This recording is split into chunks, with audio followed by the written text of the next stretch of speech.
সকাল মানেই দিনের শুরু, আর দিনের শুরুটা যদি হয় পছন্দের খাবার দিয়ে তাহলে তো কোনো কথাই নেই। আজকে মা ছেলের জন্য বানাবো একটু ভিন্নভাবে পরোটা, সেটা আপনাদের সাথে শেয়ার করব। আসসালামু আলাইকুম, কেমন আছেন সবাই? আশা করি সবাই খুব ভালো আছেন, আমরাও আলহামদুলিল্লাহ ভালো আছি।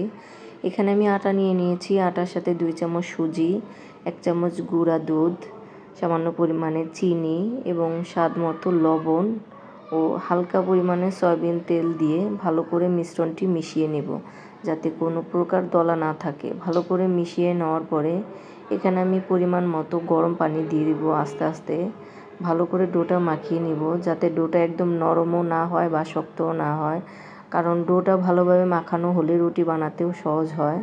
তো আমি সেটাই আস্তে আস্তে মাখিয়ে ডোটা রেডি করে নিলাম। তো এখন আমি পরোটা বানিয়ে নেব। মা ছেলের জন্য যেহেতু পরোটা বানাচ্ছি, খুব সহজ পদ্ধতিতে এবং তাড়াতাড়ি হয়, সেটাই আজকে বানিয়ে নিব। আমরা যেটা খুব সচরাচর বানিয়ে থাকি সেই পরোটাই বানিয়ে নিব।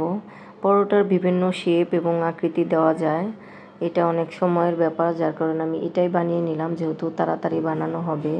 আমার মতো যারা রুটি খেতে পছন্দ করেন, রুটি বা পরোটা, তারা এভাবে আটার সাথে এই সামান্য উপকরণগুলো মিশিয়ে বানিয়ে খেয়ে দেখবেন, পরোটার স্বাদটাই চেঞ্জ হয়ে যায়। পরোটা খেতেও অনেক মজা লাগে।